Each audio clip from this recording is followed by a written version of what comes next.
আপুর বিয়ে হওয়ার ঠিক ঘণ্টাখানেক আগে তাকে পালাতে সাহায্য করার দায়ে আমার অতি প্রাণপ্রিয় চালাক আব্বা আমাকে ধরে আমার এক্সের সাথে বিয়ে দিয়ে দিলেন। অবশ্য তিনি জানতেন না এত বাছবিচার করে যাকে বাড়ির বড় জামাই বানাতে চেয়েছিলেন সে আমার এক্স। আপুকে পালাতে সাহায্য করার দায়ে তিনি আমাকে এমন কঠিন শাস্তি দিলেন, আপু তো পালালো ঠিকই, কিন্তু আমার জন্য রেখে গেল এক প্রলয়। আর সেই প্রলয়ের সবটুকু ঝাপটা এসে পড়ল আমার উপর। আমার প্রাণপ্রিয় আব্বার রাগের কথা শুনলে পাড়ার লোকও ততষ্ট থাকে, আমরা বাড়ির লোকজনও থাকি, তাই তার উপর কারো কথা বলার সাহস হলো না। তিনি নিজের সম্মান বাঁচাতে যে আমার কত বড় ক্ষতি করলেন তা যদি তিনি জানতেন। বিয়ের দিনই বুঝলাম নিজের প্রাক্তনকে বিয়ে করার মতো লজ্জাজনক আর বিড়ম্বনার কাজ এই পৃথিবীতে আর দ্বিতীয়টা হয় না। ছোটবেলা থেকেই দেখে আসছি আমাদের বাড়িতে প্রেম ভালোবাসার ব্যাপারটা একেবারেই নিষিদ্ধ, হারাম আর মহাপাপের সমতুল্য। আমার গোষ্ঠীতে 7 খুন মাফ হলেও প্রেম ভালোবাসা করার অপরাধ মাফ হয় না। আমার দাদা ছিলেন চরম নীতিবান, তার সামনে মাথা তুলে কথা বলার সাহস কারো ছিল না। তার আমলে এই বাড়িতে প্রেম শব্দটা উচ্চারণ করাও নিষেধ ছিল। সেই দ্বারা আজও বহমান। দাদার সেই আদর্শিক আমার বাপ চাচারা শুধু লালনই করেননি, সেটাকে রীতিমতো একটা পারিবারিক আইনে পরিণত করেছেন। কিন্তু এসব বাদ দিয়ে আমাদের পরিবারে একটু ভেতরে উঁকি দিলেই দেখা যায় এই বাড়ির ইতিহাসটা আসলে অন্যরকম। আমরা সবাই জানি নিষিদ্ধ জিনিসের প্রতি মানুষের আকর্ষণ চিরন্তন। মানুষের স্বভাবজাত প্রবৃত্তি হলো কোনো কিছুকে না বা নন নিষিদ্ধ বলা হলে তার প্রতি মানুষের কৌতূহল ও আগ্রহ বহুগুণে বেড়ে যাওয়া। আর আমার চাচা ফুফুদের ক্ষেত্রেও তাই হয়েছিল। দাদা সারা জীবন তাদের প্রেম ভালোবাসা থেকে দূরে থাকতে বলেছিলেন, কিন্তু তারাও নিষিদ্ধ জিনিসে আগ্রহ পেয়ে প্রেম ভালোবাসা জড়িয়ে গিয়েছিলেন। আমাদের গোষ্ঠীতে ভালোবাসার অপরাধের শাস্তির ইতিহাসটা বেশ দীর্ঘ। ছোটবেলা থেকে শুনতাম ছোট চাচার কথা, তিনি নাকি পাশের গ্রামের এক মেয়ের প্রেমে পড়েছিলেন। আব্বা আর দাদা খবর পাওয়া মাত্রই কোনো কথা না বলেই তাকে তল্লি তল্পা সহ ঢাকা পাঠিয়ে দিয়েছিলেন এবং দীর্ঘ 10 বছর তাকে বাড়ির ত্রিসীমানায় ভিটতে দেননি। এমনকি বড় ফুফুর বিয়ের সময় যখন জানা গেল তার কলেজের এক সহপাঠী তাকে পছন্দ করত, দাদা সেই রাতে ফুফুর পড়াশোনা বন্ধ করে দিয়ে 3 দিনের মাথায় যাকে পেলেন তার সাথে বিয়ে দিয়ে দিলেন। কিন্তু ছোট ফুফু প্রেমিকার হাত ধরে পালালেন। অবশ্য এরপরে তিনি দাদাজানের সাথে কয়েকবার যোগাযোগ করার চেষ্টা করেছিলেন, কিন্তু আমার দাদাজান তার সাথে সব সম্পর্ক ছিন্ন করেছিলেন। ছোট ফুপুকে সামনাসামনি দেখা কখনো সৌভাগ্য আমার হয়নি। আব্বা সবসময় আমাকে আর বড় আপুকে গম্ভীর মুখে বলতেন, প্রেম ভালোবাসা বেকার আর চরিত্রহীনদের বিলাসিতা, তাই এসব থেকে দূরে থাকবে। যদি কখনো এসবে তোমাদের নাম জড়ায় তবে সেদিনই তোমাদের জন্য জ্যান্ত কবর দেব। সেই বাড়িতে বড় হয়ে আমি যে 5 বছর ধরে গোপনে প্রেম করেছি সেটা ছিল অনেকটা সাপের মাথায় চুমু খাওয়ার মতো।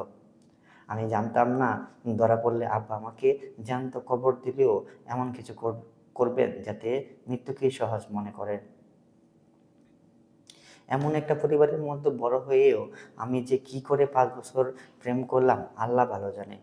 এমন একটা কাজ করেছি ভাবলে আজও নিজের উপর অবাক হই আমি।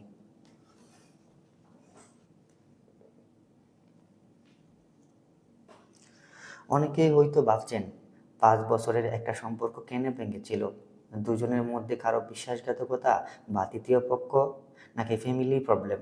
ওহ, আমাদের ব্রেকআপের কারণ শুনলে গ্রিনেস বুক অফ ওয়ার্ল্ড রেকর্ডসেও লজ্জা পাবে।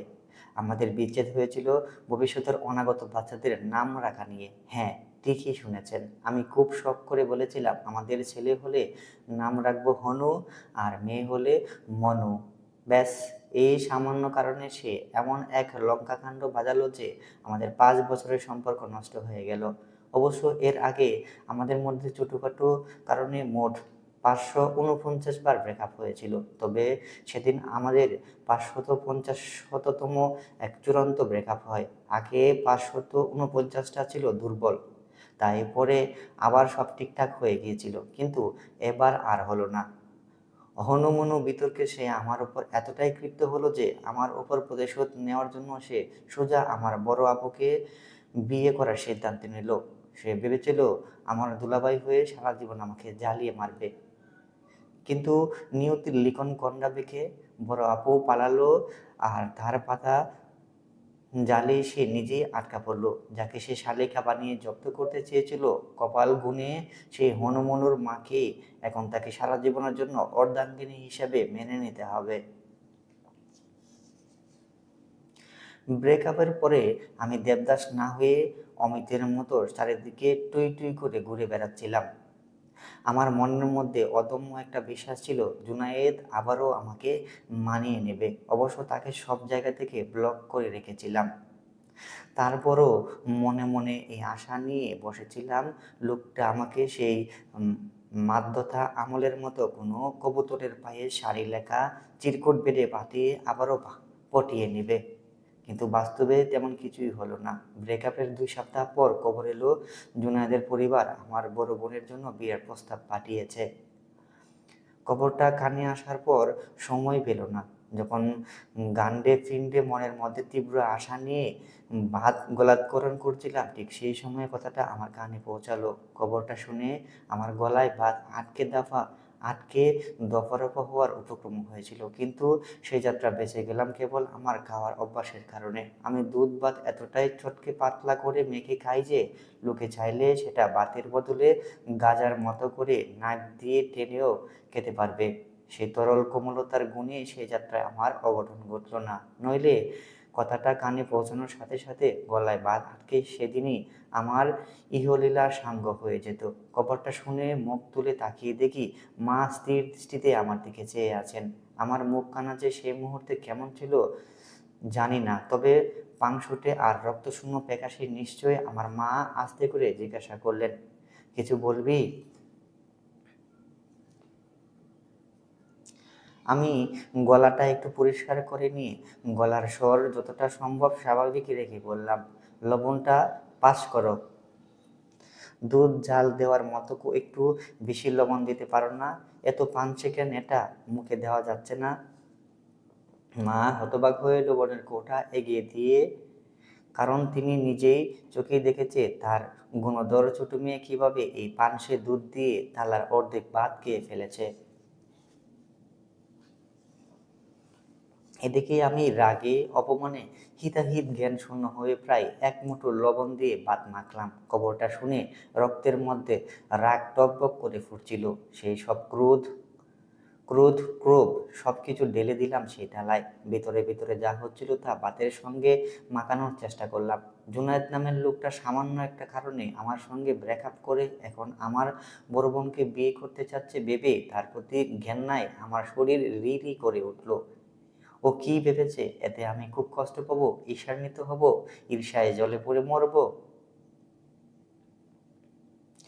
রাগে ভাতগুলোকে জোনাদের মাথা মনে করে লবণ দিয়ে ইচ্ছা মতো চাটতে লাগলাম। সেটা হাত দিয়ে চিপার পরে দাঁতের চিপাই জন্য যখনই ভাত মুখে তুলে আমার কাশি উঠে গেল। ভাত খাচ্ছি না বিষ খাচ্ছি ঠিক বুঝে উঠতে পারলাম না। বিষম খেয়ে যখন কেশে অস্থির হচ্ছি ঠিক তখনই আপু পরম মমতায় পানির গ্লাসটা এগিয়ে দিল। পানির তৃষ্ণা মেটালেও মনের তেষ্টা মেটানি। উল্টো জাজলো গলায় মাকে বললাম, দুধ জাল দেওয়ার সময় এত লবণ দেও কেন?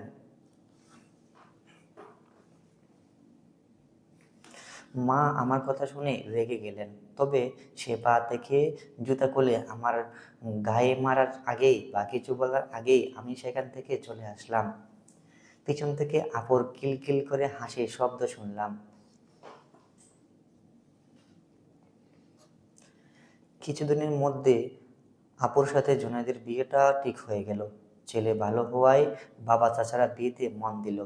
বাবা আর মা এখন জুনায়েদ বলতেই পাগল। সে এই বাড়ির নয়নের মণি। বাসার সবাই বড় জামাই করে পারলে আমার কান খেয়ে ফেলে। মা চাচি বড় জামাই বলতে অজ্ঞান, আর জুনায়েদও সুযোগ পেলে শালিকা শালিকা করে আমার পিত্তি জ্বালিয়ে দেয়। সেই মানুষটা আমার সাইয়া হওয়ার কথা ছিল, সেই মানুষটা এখন আমার বাইয়া হয়ে ঘুরছে, নিজের কপাল চাপড়াতে ইচ্ছে হলো। আমার দুঃখের থেকে বেশি আফসোস হতে লাগলো, কেন আমি এমন একজনের সাথে প্রেম করলাম না যার বড় ভাই আছে। আজ যদি জুনায়েদের বড় ভাই থাকতো, তাহলে আজ আমি জুনায়েদের বড় ভাইকে বাইয়া থেকে সাইয়া করে নিতাম।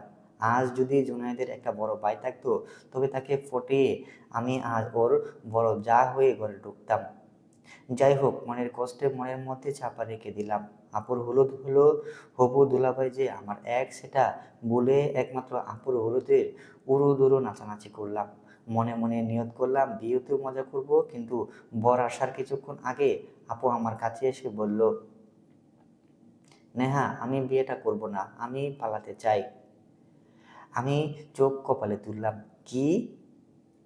জুনায়েদকে আমার পছন্দ না, আমি ওকে বিয়ে করতে চাই না, আমার রিফাতকে ভালো লাগে।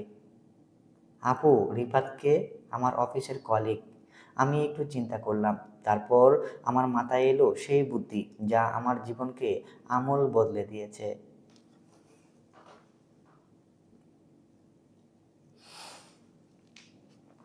আপু বিয়ের দিন সকালে তার প্রেমিকার সাথে পগার পার হলো। অবশ্য তার এই পালানোর কাজে আমি ওকে সাহায্য করেছিলাম। ভেবেছিলাম আপু পালালে বিয়ে করতে আসা জুনায়েদের মুখে চুলকানি পড়বে, কিন্তু বিধি বাম, আপুকে পালাতে যে আমি সাহায্য করেছিলাম সেটা আব্বা সিসিটিভি ফুটেজে দেখে নিল। আমি যে আপুর ব্যাগ নিয়ে পেছনের দরজা খুলে রিফাত ভাইয়ার সাথে ব্যাগসহ আপুকে তুলে দিয়ে এসেছি, সবটা আব্বা দেখে নিল। তারপর আমার দিকে মুখ ঘুরিয়ে বলল, মাশাল্লাহ, সাব্বাস মা, এই না হলে আমার মেয়ে। তোমার এই কাজটাই আমি বড্ড খুশি। এই কাজটার জন্য আমি তোমাকে একটা পুরস্কার দিতে চাই। পুরস্কারের কথা শুনে আমি বোকাটার মতো মহাখুশি হলাম, কিন্তু পরে বড় একটা ধাক্কা খেলাম যখন জানতে পারলাম আমার বাপজান আমার পুরস্কার হিসেবে জুনায়েদকে আমার গলায় ঝুলিয়ে দিচ্ছে। আমার এটা মানতে খুব কষ্ট হলো। তার মতো বাদরের গলায় আমার আব্বা কি করে আমার মতো ছাদের টুকরো এক সুন্দর একটা মুক্ত ঝুলিয়ে দিতে পারে? আমার বিয়েতে মন না থাকায় পরেও আমার বাপ ব্ল্যাকমেল করে বিয়েটা করিয়ে দিল। সেই রাগে দুঃখে দাঁতে দাঁত চেপে বসে আছি, আর চোখে এক্সের দিকে তাকাচ্ছি। লোকটার মধ্যে কোনো অনুশোচনা তো নেই, এই উল্টো দেখলাম মিটমিট করে হাসছে। ওকে দেখে মনে হচ্ছে বিয়ের ক্ষণে পালিয়ে যাওয়ার পর কিছুই যায় আসে না। লোকটা এত বদমাশ, কি সুন্দর আমার নামে কাজিনদের সাথে রসিয়ে রসিয়ে গপ্প করছে, আর মাঝে মধ্যে আর চোখে আমার দিকে তাকিয়ে বাঁকা হাসি দিচ্ছে, আর সেই হাসি দেখে আমার পিত্তি জ্বলে যাচ্ছে। ঘন্টা ঘন্টার পর কয়েক ঘন্টার ব্যবধানে জুনায়েদ আমার এক্স থেকে স্বামী হয়ে, কি কপাল আমার! কথাটা ভাবলেই নিজের গালে নিজেই দুইটা চড় দিতে ইচ্ছে করছে। আপু বিয়েতে হলুদের দিন জুনায়েদের একটা ডাক্তার বন্ধুর সাথে পরিচয় হয়েছিল, নামটা মনে নেই, তবে শুনেছিলাম বান্দা কানাডায় থাকে। দেখতে শুনতে বেশ হাবলা টাইপ হলেও লোকটা যে আসলে বুদ্ধিমান, তা তার চোখের চাহনি দেখেই বুঝেছিলাম। ওই যে কথায় আছে না, বোকার শত্রু নেই। রাম ছাগলটা যে আমাকে প্রথম দেখাতেই পছন্দ করে ফেলেছে, সেটা বুঝতে রকেট সায়েন্স জানার দরকার ছিল না। ভেবেছিলাম জুনায়েদের ঝান কয়লা করার জন্য আবুকে ডজন ডজন বাচ্চা কাচ্চা নেওয়ার কুবুদ্ধি দিয়ে হাবাটাকে বিয়ে করে কানাডায় সেটেল হব, কিন্তু হলো না। কথাই আছে না, কপালে না থাকলে ঘি টকটকে হবে কি, আর তাই হলো আমার সাথে। আমার জাদ্রেল ভাব আমার বলির পাঠা বানিয়ে দিল। আমাকে মুখে গুমরা করে বসে থাকতে দেখে জুনায়েদ কর্কশ গলায় বলল, হাসো একটু, ভিডিও হচ্ছে। ভবিষ্যতে আমার বাচ্চা কাচ্চা এই ফুটেজ দেখে মনে করবে আমি তোমাকে ব্ল্যাকমেল করে বিয়ে করেছি।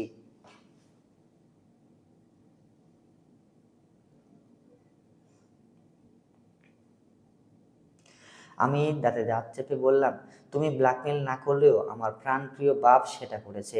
বিয়েটা করে তুমি ভুল করলে জুনায়েদ। দেখো এবার আমি কি করে তোমার জীবন জাহান্নাম করে দিই। এতদিন আমার সাথে যা যা করেছো, এবার তার প্রতিশোধ নেব। সে হাসলো। সে পরিচিত শয়তানি হাসি। প্রতিশোধ তো আমি নিব ডিয়ার। তোমার বড় বোনকে বিয়ে করতে চেয়েছিলাম তোমাকে জ্বালানোর জন্য, কিন্তু কপাল দেখো, কোড আইটেমটাই আমার গাড়ি এসে পড়লো। এখন সারা জীবন ফ্রিতে জ্বালাবো তোমাকে। রেডি দেখো।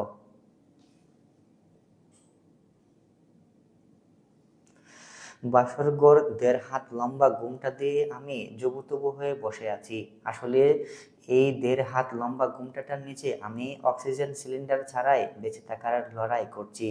জুনায়েদের অতি উৎসাহী বাবি আর চাচিরা মিলে এটাকে আমার মাথায় দিয়ে গেছে।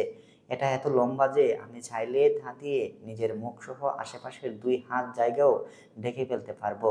৫ বছর ধরে চুটিয়ে প্রেম করার পর কেন এমন ১ হাত লম্বা ঘুমটা দিয়ে বাসর ঘরে বসে থাকার নাটক করা লাগছে, সেটাই আমার মগজস্থ হচ্ছে না।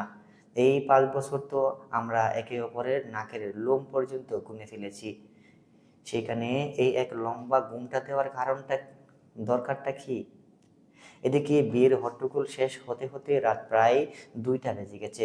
ঘুমের আমার চোখ লেগে আসছে, তবুও আমি খাটের এক কোণে বসে আছি আর ভাবছি, যদি পারতাম তবে এখনই জানালা দিয়ে লাফ দিয়ে বের হয়ে যেতাম। জুনায়েদের সাথে এক রুমে থাকার থেকে বাঘের সাথে এক গাঁটে পানি খাওয়া আমার জন্য বেটার অপশন হয়তো। কারণ ওর সাথে ব্রেকআপের পর আমি ওর নামে যা যা রটিয়ে বেরিয়েছি, জুনায়েদ যদি এখন সেগুলোর হিসাব নেয় তবে আমার ১২টা বেজে যাবে। জানলাতে লাফ দেওয়ার কথা কয়েকবার মাথায় আসলেও কাজটা করতে পারলাম না, কারণ জুনায়েদের রুমটা দোতলায়। এখান থেকে লাফ দিলে আমি বিধবা হওয়ার আগে আমার বরটাই অকালে বিপত্তিক হয়ে যাবে, সেটা ভেবে দয়া হলো। তাই দোতলা থেকে লাফ দিয়ে আমি আমার একমাত্র বরটাকে বিপত্তিক করতে চাইলাম না।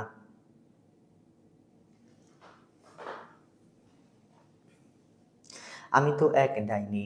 এখন যদি আমি লাফ দিয়ে পটল তুলি আর পরে আমার এই বোকা নিরীহ বরটা যদি অন্য কোনো ডাইনির কপ্পরে পড়ে অপঘাতে মরে, তখন আমি মরা অবস্থায় অনুশোচনার ডেলায় আবারও মরে যাব। তাই এই ভবিষ্যতের কথা ভেবে জানলা দিয়ে লাফ দেওয়ার মহৎ পরিকল্পনাটা স্থগিত রেখে দাঁতে দাঁত চেপে বসে রইলাম। জুনায়েদের ইহকাল আর পরকাল রক্ষা করার জন্য আমি নিজেকে উৎসর্গ করে খাটের কোণে বোবা কালা সেজে বসে রইলাম। এই ১.৫ হাতে ঘুমটা সরিয়ে জুনায়েদ কখন আমার চাঁদ মুখ দেখবে তারই অপেক্ষা করতে লাগলাম।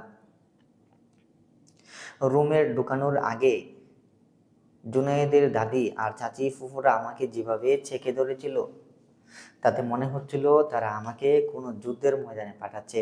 বিশেষ করে জুনায়েদের ওই দাদি আমার কানে কানে এসে এমন সব উপদেশ দিয়ে গেলেন যে লজ্জায় আমার কানের লতি তখন লাল বেগুনি হওয়ার দশা। জুনায়েদের বংশের দাদি চাচি আর ফুফুরা যে পরিমাণ পরামর্শ দিয়ে গেছে, তাতে আমার কান তো লাল হয়েছে লজ্জায়, আর বইয়ের শরীরের তাপমাত্রা বোধ হয় ১০২ ডিগ্রিতে পৌঁছেছে।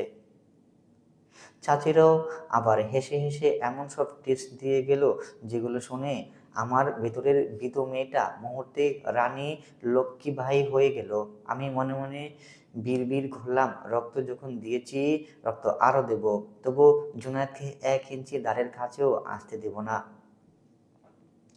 কথাগুলো মনে পড়তেই নিজের অজান্তেই শাড়ির নিচটা একবার হাত দিয়ে চেক করে নিলাম যে আমার পারমাণবিক অস্ত্রটা আছে কিনা। হ্যাঁ, অস্ত্রটা ঠিক জায়গাতেই আছে। আসলে আমার পারমাণবিক অস্ত্রটা হলো একখানা ইয়া বড় এক চোখা হিল, যা আমি আমার শাড়ির নিচে লুকিয়ে রেখেছি। মনে মনে প্রতিজ্ঞা করে নিয়েছি, জুনায়েদ যদি ওই দাদির শেখানো কোনো কুবুদ্ধি আমার উপর প্রয়োগ করতে আমার ১ ইঞ্চির মধ্যে আসার চেষ্টা করে, তবে ওর আজ ১২টা বাজিয়ে দেব। আমার চিন্তা এই আকাশ পাতাল ভাবনার মধ্যে হঠাৎ দরজা খোলার শব্দ হলো। শব্দটা শুনেই আমার হৃৎপিণ্ডটা গলার কাছে চলে এলো হয়তো। বিন্দু বিন্দু ঘাম কপাল বেয়ে গড়িয়ে পড়তে লাগলো। হাতে আমার পারমাণবিক অস্ত্র থাকার ঘামটুকু মুছতে পারলাম না। হুট করে আমার গলা শুকিয়ে যাওয়ার উপক্রম হলো। তবুও নিজেকে শক্ত করে ঘুমটার ফাঁক দিয়ে দেখলাম জুনায়েদ ঘরে ঢুকলো। ও যত এগুচ্ছে আমি তো শক্ত করে হিলটা চেপে ধরেছি। জুনায়েদ ঘরে ঢুকে আমার দিকে না তাকিয়ে আয়েশ করে শেরওয়ানিটা খুলে সপাং করে সোফায় সুপাই ছুঁড়ে মারলো। তারপর আয়নার সামনে দাঁড়িয়ে নিজের চুল ঠিক করতে করতে কর্কশ গলায় বলল, মুখটা ওভাবে হাড়ির মতো করে রেখেছো কেন নেহা? এমন ভাব করছো যেন তুমি আমাকে চেনোই না। প্রেম করার সময় তো ফোনে কত আকাশ পাতাল কথা বলতে, বিয়ের পরে এই এই করব ওই করব, কিন্তু এখন কি হলো? এমন গুটিসুটি মেরে বসে আছো কেন? আমাকে ভয় পাচ্ছ নাকি? লোকটার কথায় আমার রাগে পিত্তি জ্বলে গেল। জুনায়েদকে আর আমার চাঁদ মুখটার নিজের হাতে ঘোমটাটা তুলতে হলো না। আমি নিজেই মুখ থেকে ঘোমটা খুলে রাগী দৃষ্টিতে লোকটার দিকে তাকালাম। আমি চোখে মুখ কুঁচকে নাকের ফুটা ফুলিয়ে দাঁতে দাঁত চেপে বললাম, প্রেমের সময় তো কতজনই কত কথা বলে, তখন তো তুমিও বলেছিলে আমার জন্য চাঁদ এনে দিবে। তা তা তো দেওনি, কিন্তু আমি কি জিজ্ঞাসা করেছি চাঁদ কেন এনে দেওনি? চাঁদকে আবার কি চাঁদ এনে দেব? জুনায়েদ ফিসফিস করে কথাটা বলল, কিন্তু ওই যে বললাম আমাদের হাতে ঘোমটাটা দিয়ে বসে আছি, তাই ওর ফিসফিসানি আমার কানে পর্যন্ত পৌঁছানোর আগেই মাঝপথে হাওয়ার সাথে মিলে গেল। আমি বিরক্ত হয়ে জিজ্ঞাসা করলাম,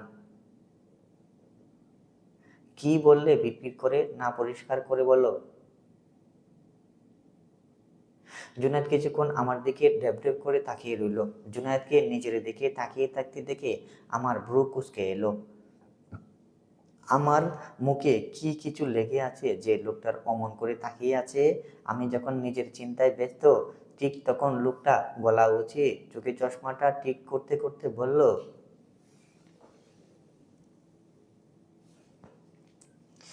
বললাম, তোমার ওই জাদরেল বাপ যে একটা ডাইনিকে জোর করে আমার গলায় ঝুলিয়ে দিয়েছে, সেটা আরেকবার মনে মনে স্মরণ করে শোক পালন করলাম। কি বললে? কে কাকে ঝুলিয়েছে? আমার আব্বা আমাকে তোমার গলায় ঝুলায়নি, বরং তোমার মতো একটা হাড়কিপটে বলদকে আমার গলায় ঝুলিয়ে আমার জীবনটাই থামাথামা করে দিয়েছে। আমি ছোট একটা ভুল করে তোমার গলায় ঝুলেছিলাম, এখন আর রশি টানতে পারছি না।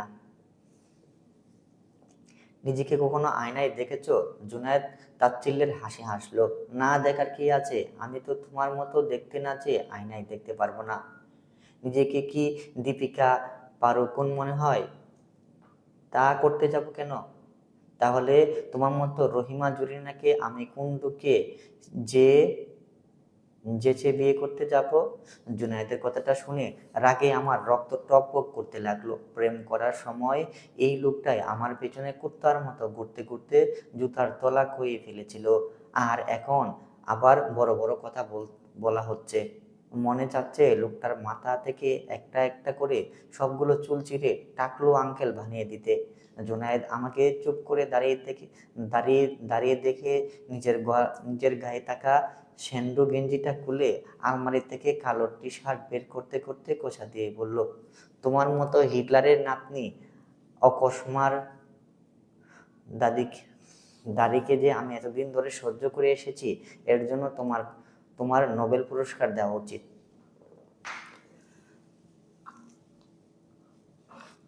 হিটলারের নাতনি কাকে কাকে বলছো? প্রেম করার সময় মনে ছিল না? বিপদে না পড়লে বুদ্ধি করে না, আমারও হয়েছিল সেই দশা। প্রেম করার সময় তো চোখ খান বুঝেছিলাম, তাই তোমাকে ঠিকঠাক চিনতে পারিনি। এখন বিয়ে করে বুদ্ধি খুলেছে নাকি? তার বলতে? জুনায়েদ টি শার্টটা হাতে নিয়ে খাটের এক পাশে এসে বসলো। আমি জুনায়েদের উত্তরটা শুনে রাগে পাশে থাকা বালিশটা চেপে ধরলাম। আপুর সাথে আমার যখন ঝগড়া হতো, তখন যদি দেখতাম আমি যুক্তি দিয়ে কাজ হচ্ছে না, তখন আমি সরাসরি শারীরিক আক্রমণে চলে যেতাম। আমার এই বিশ্রী স্বভাবের কারণে জুনায়েদ যে আমার স্বামী সেটা ভুলে গিয়ে বিছানা থেকে একটা ভারী বালিশ তুলে নিয়ে জুনায়েদের উপর ঝাঁপিয়ে পড়লাম। ও অপ্রস্তুত ছিল, টাল সামলাতে না পেরে বিছানায় ধপাস করে পড়ে গেল।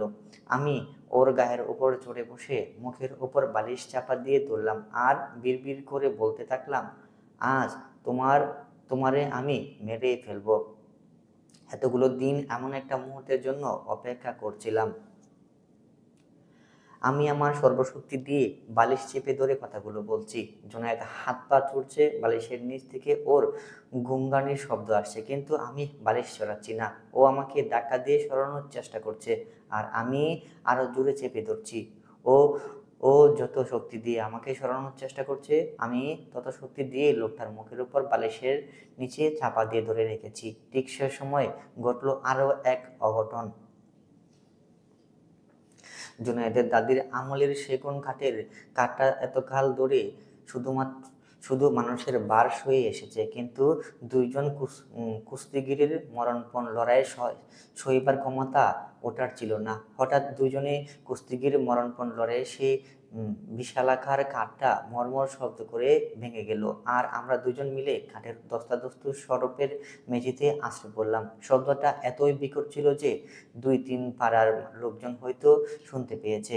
আমি জুনায়েদের গায়ের ওপর, আর জুনায়েদ খাটের তক্তা আর জাজিমের নিচে অর্ধমৃত অবস্থায় পড়ে আছে। দুজন ভালোই ব্যথা পেয়েছি, তাই সময় নিয়ে ব্যথা সহ্য করার চেষ্টা করছি। এবার সবচেয়ে বড় একটা বিপত্তিটা ঘটলো, আর সেটা হলো তাড়াহুড়োয় জুনায়েদ ঘরের দরজা চিটকানি ঠিক মতো লাগাতে ভুলে গিয়েছিল। শব্দ হওয়ার কয়েক সেকেন্ডের মধ্যে জুনায়েদের মা আর দাদি সবার আগে রুমে এসে হাজির হলো। তারপর একে একে অনেকে আসলো। আমি অবশ্য সবাইকে চিনি না।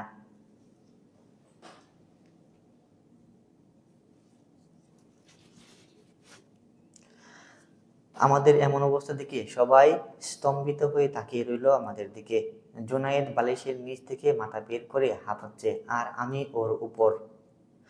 ঘরের এমন শুনশান নিস্তব্ধতা ভাঙল জুনায়েদের দাদি। তিনি পান খাওয়ালো, লাল টুটে একটা হাসি দিয়ে বললেন, তা বাপু, কাঠটা যে আজ রাতেই ভাঙবি সেটা জানলে তো আগেই নতুন একটা কিনে দিতাম। তোর এত হুড়াহুড়ি কিসের রে জুনায়েদ? বউ কি পালিয়েছে? দিলি তো খাটটা ভেঙে। কত খালের খাট এডা। এই টুট খাটা পাজি বুড়ির কথাগুলো শুনে আমার ইচ্ছে করছিল মাটি ফুঁড়ে তার নিচে ঢুকে যেতে। লজ্জায় আমার কান দিয়ে গরম ধোঁয়া বের হচ্ছিল। জুনায়েদ কোনোমতে পরিস্থিতি সামলাতে উঠে দাঁড়িয়ে আদো আদো স্বরে বলল, দাদি, তুমি যা ভাবছো তা না। ও আসলে আমাকে মারতে। দাদির মাঝপথে থামিয়ে দিয়ে চোখ টিপে বললেন, তাক তাক, আর ব্যাখ্যা দিতে হবে না। ভালোবাসা যখন বেশি উপচে পড়ে তখন কাঠ কেন গড়বাড়ি ভেঙে পড়তে পারে। জোয়ান বয়স, এই বয়স আমিও পার করে আসছি। কোনো মিথ্যা বলার দরকার নেই। প্রথম প্রথম বউরে কাছে পাইলে।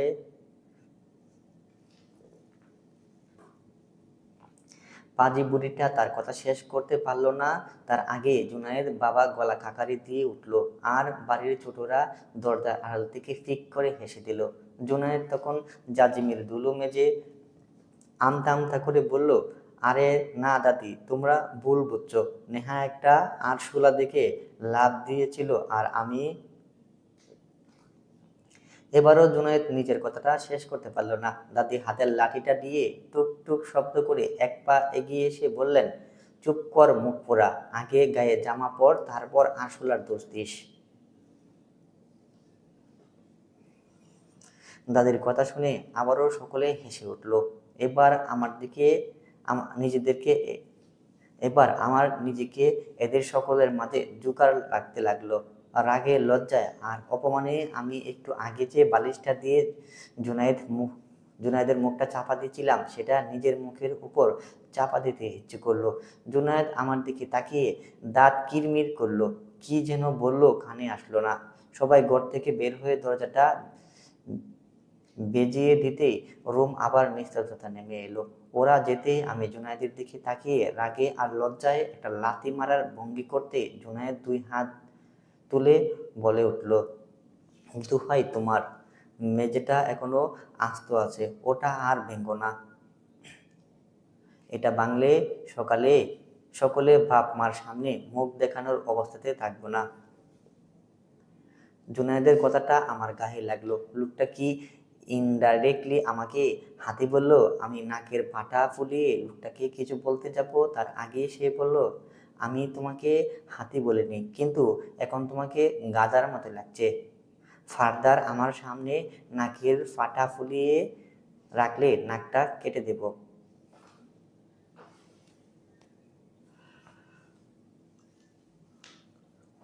ঘরের লাগানো দরজাটার দিকে তাকিয়ে আমি আরো বেশ কিছুক্ষণ স্ট্যাচুর মতো দাঁড়িয়ে রইলাম। একটু আগে জুনায়েদ বলা কথাটা আমার গায়ে লাগলো। রাগ আর দুঃখে এখন নিজের চুল নিজেই চিপতে ইচ্ছে করছে। আমার এই রাগ আর দুঃখের মূল হোতা বেয়াদব হারকিপটে বলদ জুনায়েদটা আমাকে রাগিয়ে নির্বিকার ভঙ্গিতে আলমারি থেকে চাদর বের করছে। লোকটাকে কিছু বলতেও পারছি না। তার জন্য আমি রাগে ফুঁসতে ফুঁসতে হাতের চুড়িগুলো খুলে ড্রেসিং টেবিলের উপর ছুঁড়ে মারলাম। জুনায়েদ নিজের কাজ করতে করতে এক পলক আমার দিকে তাকালো, কিন্তু কিছু বলল না। জুনায়েদ হয়তো এখন আমার সাথে কথা বাড়াতে চাইছে না। তখন নিচে পড়ে ও যে ভালোই ব্যথা পেয়েছে সেটা ওর নুয়ে থাকা কাঁধ দেখে বোঝা যাচ্ছে। জুনায়েদ আমার দিকে না তাকিয়ে মেঝেতে পড়া জাজিমটা কোনো মতে টেনে টুনে বের করে সোজা করার চেষ্টা করলো। কাঠের ভাঙ্গা তক্তাগুলো কোনো মতে এক কোণে রাখলো। আমি কাঠের অক্ষত থাকা একদিকে পায়ের সাথে হেলান দিয়ে দাঁড়িয়ে দুই হাত বুকের উপর বাঁধলাম। জুনায়েদকে নিচে বিছানা করতে দেখে বললাম, আমি তোমার সাথে ঘুমাতে পারবো না। তুমি বরং সোফায় যাও, আর না হয় মেঝেতে ঘুমাও। আমি সোফায় যাই। জুনায়েদ আমার কথা শুনে চাদরটা মেঝে জাজিমের উপর বিছাতে বিছাতে একটা দীর্ঘশ্বাস ফেললো। তারপর সোজা হয়ে দাঁড়িয়ে আমার দিকে নিজের তীক্ষ্ণ দৃষ্টি দিল। আমিও চোখ তুলে লোকটার দিকে দেখতে লাগলাম। ওর চুলগুলো উস্কো খুস্কো হয়ে আছে, কপালের একপাশে সামান্য ফুলে উঠেছে, আর লালচে দাগও হয়ে আছে। বোধহয় কোথাও টুল খেয়েছে। ও এবার দুই হাত কোমরে রেখে অত্যন্ত শান্ত গলায় বলল, দেখো নেহা, রাত এখন 2:30 বাজে। একটু আগে যে কেলেঙ্কারিটা করেছো তুমি, এরপর আমার শরীরের আর এক ফোঁটাও শক্তি নেই যে তোমার এসব আধিক্যতা সহ্য করব। এটা স্টার জলসার নাটক বা করণ জোরের সিনেমা না যে বাসর রাতে ঝগড়া করে বর বউ আলাদা ঘুমাবে। এই ঢংগুলো দয়া করে আমার সামনে করতে এসো না। জুনায়েদের কথায় আমি আর নিজেকে শান্ত রাখতে পারলাম না। লোকটার প্রতি তীব্র ক্রোধ নিয়ে বললাম, তোমার দেখে মনে হচ্ছে আমি ঢং করছি? তুমি নিজেকে ভাবোটা কি শুনি? তোমার মতো একটা আনকালচার্ড লোকের সাথে আমি ঢং করতে যাব কোন দুঃখে? আমি শুধু বলেছি তো আমি এক বিছানায় তুরি এক মেঝেতে তোমার সাথে ঘুমাতে পারবো না। জুনায়েদ এবার কোনো তর্ক না করে সরাসরি জাজিমের উপর ধপাস করে বসে পড়ল। তারপর একটা বালিশ টেনে নিজের মাথার নিচে গুঁজে দিয়ে চোখ বন্ধ করার ভঙ্গি করে অত্যন্ত শীতল গলায় বলল, যা ইচ্ছে করো তুমি, কিন্তু আমাকে আর জ্বালিও না। আমি এখন ঘুমাবো। সারাদিনের এত দখলের ফলে প্রচণ্ড ক্লান্ত আমি। আমি জুনায়েদকে কিছু বলতে চাইলাম, কিন্তু দেখলাম ও কানের উপরে বালিশ চাপা দিয়ে আছে। আমি ছোট ছোট চোখ করে সুপাই দেখে তাকালাম। আমার শোয়া মোটেও ভালো না। সুপাই শুলে আমি নিচে পড়ে থাকবো, তাই অনেকটা নিরুপায় হয়ে জাজিমের উপরেই শেষ প্রান্তে এসে বসলাম। এখন শীতের শুরুর দিকেই, তাই শীতটা তেমন বেশি না হলেও ভালোই শীত শীত শীত লাগে। দেখলাম জুনায়েদ একটা চাদর সিংহভাগ নিজের দিকে টেনে টেনে নিয়ে একপাশে কাত হয়ে শুয়ে আছে। আমার জন্য অল্প একটু রেখেছে। আমি রাগের আগেই চাদরটা ধরে নিচের দিকে একটা হেঁচকা টান দিলাম। উফ নেহা, কি শুরু করলে আবার? শীত লাগছে আমার। জুনায়েদ চোখ না খুলে চাদরটা আমার নিজের দিকে টেনে নিয়ে বলল, আমারও শীত লাগছে, চাদর ছাড়ো। আমি চাদরটা আবার নিজের দিকে টেনে নিলাম। তারপর ওর দিকে পিঠ ফিরিয়ে শুয়ে পড়লাম। জাজিমের মাঝখানে বেশ খানিকটা জায়গা ফাঁকা। আমরা দুজনেই একে অপরের দিকে যতটা সম্ভব দূরত্ব বজায় রেখে শুয়ে আছি। ঘরের মধ্যটা ফুলের গন্ধ মৌ করছে। গোলাপ আর রজনীগন্ধার একটা মিষ্টি সুবাস ভেসে বেড়াচ্ছে, যা এই তিক্ত পরিস্থিতির সাথে খুবই বেমানান। তাই আমার হাসি পেয়ে গেল। শেষ রাতের দিকে যখন ঠান্ডাটা একটু জাঁকিয়ে বসলো, তখন নিজের অজান্তে আমি চাদরটা আরো একটু নিচের দিকে টান দিলাম। ওপাশ থেকে জুনায়েদও টান দিল। এই চাদর টানাটানি চলতে চলতে কখন যে চোখের পাতা ভারী হয়ে এলো তা টেরই পেলাম না। ভোরে জুনায়েদের ঘরের মেরুন রঙের ভারী পর্দাটা ভেদ করে সূর্যের আলো যখন আমার মুখে এসে লাগলো, তখন আমার ঘুম ভাঙলো। ঘুমটা ভেঙেছে ঠিকই, কিন্তু চোখ খুলতে ইচ্ছে করছে না। শরীরটা বিছানা থেকে তোলার বিন্দুমাত্র ইচ্ছে আমার নাই। অলসতায় ডুবে আমি চোখ জোড়া বন্ধ করে রইলাম।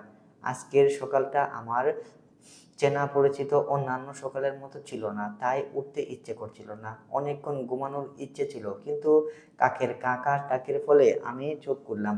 ঘড়ির দিকে চোখ যেতে দরপর মোড়ে উঠে বসলাম। ৮টার বেশি বাজতে গেছে। আলসেমি ভাঙতে হাতটা উঁচু করে হাতের ব্যথাটা জানান দিল মেঝেতে ঘুমানো। আমার তোলার মতো শরীরটা মোটেই উপভোগ করেনি। এই পিট পিট করে ঘরের ঘরের চারদিকে চোখ বোলালাম। ডান দিকে ফিরতি দেখলাম জাজিমের ওপাশটা একদম খালি, জুনায়েদ নেই। চোখ ঘুরিয়ে জুনায়েদকে খুঁজতে দেখলাম বাথরুমের দরজা বন্ধ, পানি পড়ার শব্দ আসছে। তার মাঝে জুনায়েদ বাথরুমে। হুট করে আমার মাথায় উল্টোপাল্টা চিন্তা আসলো। বাথরুম থেকে পানি পড়ার শব্দ আসছে, তার মানে ও কি গোসল করছে? আমি চোখ ফিট করে ব্যাপারটা মাথায় ঢুকানোর চেষ্টা করলাম। এত সকাল সকাল গোসল করার মানেটা কি? বাসর রাতে পরদিন সকালে গোসল করার বিষয়টা আমাদের বাঙালি সমাজে, বাংলা সিনেমায় এবং বাংলা উপন্যাসে কিছুটা সিগনিফিক্যান্ট, আর কি অর্থই বহন করে তা আমার মতো সিনেমা পাগল উপন্যাস গেলা মেয়ের পক্ষে না বোঝাটা অসম্ভব না। মুহূর্তের মধ্যে আমার উর্বর মগজে নেগেটিভ আর অদ্ভুত অদ্ভুত সব চিন্তা ভাবনা ছাড়া একসাথে গজে উঠতে আর অতি দ্রুত ডালপালা মেলতে লাগলো। আমার হার্টবিটটাও দ্রুত গতিতে চড়তে লাগলো। কপালে আবার বিন্দু বিন্দু ঘাম জমতে শুরু করলো। যদিও এখন শীতকাল, আমি নিজের মনের অজান্তেই বিড়বিড় করতে লাগলাম, হারকিপ্টিটা সকাল সকাল গোসল করছে কেন? ও কি বাড়ির সবাইকে দেখাতে চাইছে রাতে আমাদের মধ্যে কিছু একটা হয়েছে? ইস আল্লাহ, ওর দাদি আর চাচি তো আগে থেকে এইরকম নানা ধরনের ইঙ্গিত দিয়ে গিয়েছিল। হায় আল্লাহ, ও এখন বাইরে গেলে আমার ইজ্জতের ফালুদা হয়ে যাবে সবার সামনে। সবাই ভাববে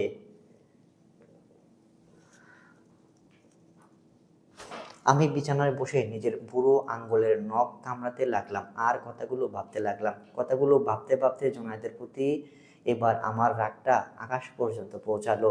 রাগে আমার সারা শরীর কাঁপছে। আমি আরো কিছু ভাবতে যাব, ঠিক তখনই বাথরুমের দরজা খুলে জুনায়েদ বের হলো। আমি তৎক্ষণাৎ নাজিমের উপরে সোজা হয়ে বসলাম, দুই হাত হাঁটুর উপর রেখে মুখটা যতটা সম্ভব শক্ত শীতল করে রাখলাম। বাথরুমের দরজা খুলে জুনায়েদ বের হলো। ওর পরনে একটা গাঢ় নীল রঙের টি শার্ট আর ধূসর রঙের ট্রাউজার। ও মাথাটা একটা সাদা টাওয়েল দিয়ে মুছতে মুছতে বের হলো। আমি চোখ ছোট ছোট করে ওর দিকে তাকিয়ে রইলাম। ও আমার দিকে এক পলক তাকিয়ে থমকে দাঁড়িয়ে গেল। আমার রাগী আর হিংস্র দৃষ্টি দিকে ও একটু ভড়কে গেছে বলে মনে হলো। সকাল সকাল আবার কি হলো তোমার? এভাবে ডাইনি ডাইনি লোকে তাকিয়ে আছো কেন? জুনায়েদ তোয়ালেটা কাঁধে ফেলে চুল ঠিক করতে করতে জিজ্ঞাসা করলো। ওর কথা শুনে আমি জাতিম থেকে উঠে ওর সামনে গিয়ে দাঁড়ালাম। আমাদের মধ্যে দূরত্ব মাত্র 2 হাত। গলার স্বর নিচু করে দাঁত খিচে বললাম, কি চাইছো তুমি? সাত সকালে এমন গোসল করে দোয়া তুলসী পাতা সেজে বের হওয়া হয়েছে কেন? বাড়ির সবাইকে কি দেখাতে চাইছো তুমি? তোমার ওই টুটকাটা তাদের সামনে এভাবে গেলে ভদ্রমহিলা ঠিক কি মনে করবে জানো তুমি? জুনায়েদ তোয়ালেটা কাঁধ থেকে নামিয়ে আমার মুখের দিকে তাকিয়ে রইল।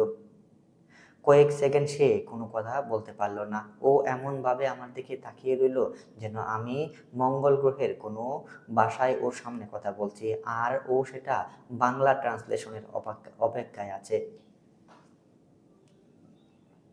কিছুক্ষণ পর ওর মুখে অভিব্যক্তি ধীরে ধীরে বদলাতে লাগলো। হুট করে জুনায়েদ বাঁকা হাসি দিয়ে কয়েক পা আমার দিকে এগিয়ে এলো। ওর হাসিটা দেখে আমার রাগ আরো 3 গুণ বেড়ে গেল। ওর কপালে হাত দিয়ে চোখ বন্ধ করে একটা দীর্ঘ শ্বাস ফেললো। জুনায়েদ চশমাটা খুলে টি শার্টের কোনায় মুছতে মুছতে বলল, আমাকে একটা কথা বলো তো নেহা, তোমার এই ছোট্ট মগজে সারাদিন কি শুধু গু-গোবর আর বাংলা সিনেমার সস্তা স্ক্রিপ্ট ঘুরপাক খায়?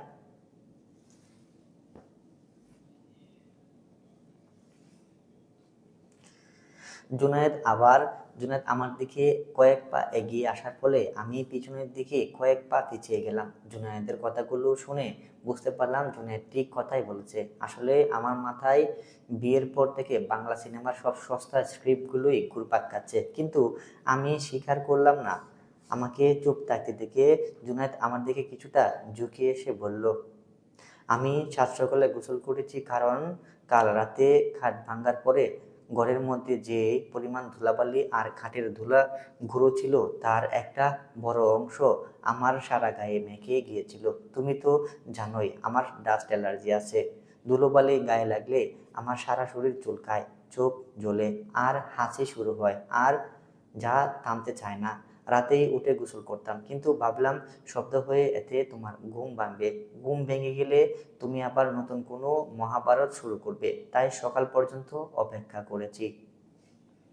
জুনায়েদের কথাগুলো শুনে আমি এতক্ষণ দরে দরে দরে বসে বসে লোকটার পচাতে যা যা ভেবেছিলাম সব সব কথাগুলো করপড়ের মতো উড়ে গেল। আমার ঠোঁট দুটো আপনা আপনি জমে বরফ হয়ে গেল। আমি পুরোপুরি থমকে গেলাম। কি করে আমি এমন একটা ভুল করলাম? ওর ওই ধুলাবালিতে যে অ্যালার্জি, সেটা তো আমার অজানা কথা নয়। গত 5 বছর কত শতবার আমি নিজের চোখে দেখেছি, সামান্য বাতাসে যখন ধুলাবালি উড়ে ওর গায়ে লাগতো অমনি ওর হাসি কাশি শুরু হয়ে যেত, চোখের কোণ লাল হয়ে পানি চলে আসতো। পর মুহূর্তে নিজের ওই বোকামির জন্য রাগ আর লজ্জায় আমার গাল দুটো লাল হয়ে উঠল। মনে হলো কান দিয়ে গরম ধোঁয়া বের হচ্ছে। আমি জুনায়েদের সামনে মোটেও নিজের ভুল স্বীকার করব না, তাই নিজের পরাজয় আড়াল করতে আমতা আমতা করতে করতে কোনো মতে বললাম, তা তা তা তো ধুলোবালি থাকলে কি গোসল করতে হবে? একটু জেনে নিলে তো হতো। এই অসময়ে হুট করে গোসল করার দরকার ছিল?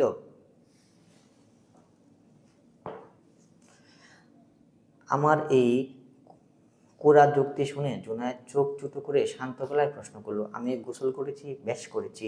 মনে চাইলে আবারও গোসল করব, কিন্তু এতে তোমার সমস্যা সমস্যা তোমার কি সমস্যা বলো তো? ওর ওই অকাট্য প্রশ্নের মুখে দাঁড়িয়ে আমি আর কোনো পাল্টা জবাব খুঁজে পেলাম না। নিজের নির্বুদ্ধতা ডাকতে কোনো রকম মুখ ঘুরিয়ে বাথরুমের দিকে হাঁটা দিলাম। ঠিক সেই সময়ে জুনায়েদের চাপা সরে হাসির শব্দ আমার কানে আসলো। আমি বাথরুমে ঢোকার আগে একবার পেছনে ফিরে লোকটার দিকে দেখলাম, ও উল্টোর দিকে দাঁড়ান। আমি আর কোনো কথা না বাড়িয়ে শব্দ করে বাথরুমের দরজাটা লাগিয়ে দিলাম।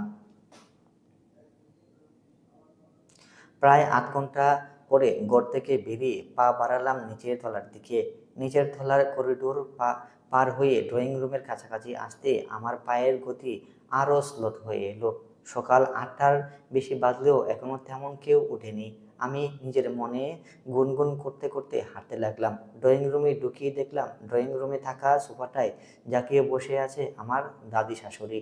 এই মহিলাকে আমার ভয় লাগে, কারণ প্রেম করার সময় জুনায়েদের কাছ থেকে জানতে পেরেছিলাম মহিলার বয়স 80-র কোঠায় হলেও তার চোখ দুটো এখনো নাকি বাজ পাখির মতো তীক্ষ্ণ। আমি আর চোখে দেখলাম তিনি নাকের ডগায় রূপো বাঁধানো চশমাটা রেখে অত্যন্ত মন দিয়ে রূপোর বাটা থেকে পান বের করছেন, আবার পাশে রাখা জাতিটা দিয়ে সুপারিও কাটছেন। তিনি এখন সুপুরি খাটতে ব্যস্ত। আমি সেই সুযোগে অত্যন্ত সাবধানে বিড়ালের মতো নিঃশব্দে তার পাশ কাটিয়ে রান্নাঘরের দিকে চলে যাওয়ার চেষ্টা করছিলাম, কিন্তু প্রতিবারের মতো এবারও আমার বাক্যে আমার সহায় হলো না। আমার পায়ে থাকা নুপুরের শব্দে তিনি পানের বাটা দেখে চোখ তুলে আমার দিকে তাকালেন। চশমার উপর দিয়ে তার সেই তীক্ষ্ণ বাজ পাখির মতো নজর সোজা গিয়ে টেকলো আমার মুখের উপর। তারপর তা আস্তে আস্তে নেমে এলো আমার কাঁধ বেয়ে পিঠে ছড়িয়ে থাকা শুকনো চুলের উপর। ব্যাস, বুড়ি কেঁপে গেল। সুপুরি কাটা বন্ধ করে তিনি জাতিটা সশব্দে বাটির উপর রেখে আমাকে উদ্দেশ্য করে গম্ভীর গলায় বলে উঠলেন, নাথবউ, তোমার কি কোনো আকেল জ্ঞান নেই? বেলা তো কম হলো না, সূর্য মাথার উপর চলে এলো, অথচ তুমি এখনো গোসল করলে না। তা সকাল সকাল গোসলটা না সেরে এবং সঙ্গের মতো বাসি কাপড়ে ঘুরে বেড়াচ্ছ কেন শুনি? জুনায়েদের দাতির কথাগুলো শুনে আমি তাজ্জব বনে গেলাম। 8:30টার দিকে ঠিক ঠিক কোন দেশের সূর্য মাথার উপরে চলে আসে শুনি? যাই হোক, আমি আমতা আমতা করে বললাম, না মানে দাদি আসলে, কিন্তু আমার মুখের কথা মুখেই রয়ে গেল। তিনি হাত উঁচিয়ে আমাকে থামিয়ে দিয়ে আবারও বললেন, এই যুগের মেয়েদের নিয়ে সমস্যার কোনো শেষ নেই। পড়াশোনা শিখেছ ভালো কথা, কিন্তু সংসারের নিয়মকানুন তো এক ফোঁটাও শিখুনি দেখছি। কোন বউ সাত সকালে উঠে বাসি কাপড়ে সারা বাড়ি টু টু করে ঘুরে ঘুরে বেড়ায় শুনি?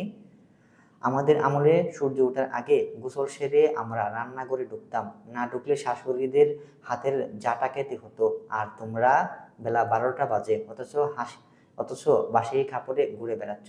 লক্ষ্মী শ্রী বলে তো কিছু রাখুনি বাপু। শরীরটা এমনি লিকলিকে রোগা পটকা, তার উপর এই অলক্ষণে স্বভাব থাকলে এই সংসার বরকত আসবে কোত্থেকে শুনি? আমাদের সময়ে তোমরা জন্ম হলে শ্বশুর বাড়ির এক ফোঁটা পানিও তোমার নসিব হতো না বাপু। দাদি শাশুড়ির এই একতরফা বকাবকি শুনে আমার কান দুটো যা যা করতে লাগলো। এই ভদ্রমহিলাকে কে বুঝাবে?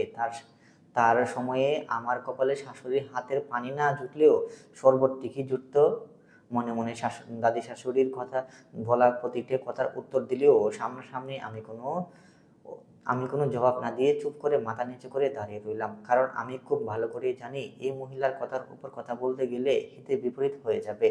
আমি মাথা নিচু করে দাঁড়িয়ে দাদি শাশুড়ির কথা দাদা শ্বশুরের বকা খাচ্ছিলাম। এমন সময় আমার নিজের শাশুড়ি এসে আমাকে এই মহিলার হাত থেকে বাঁচিয়ে নিলেন।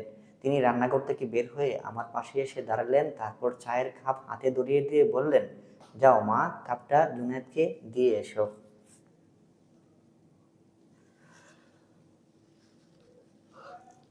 অন্য সময় হলে আমি মোটেও জুনায়েদের জন্য চা নিয়ে যেতাম না, মোটেও না, কিন্তু এখন দাদি শাশুড়ির হাত থেকে বাঁচতে আমাকে যেতে হলো।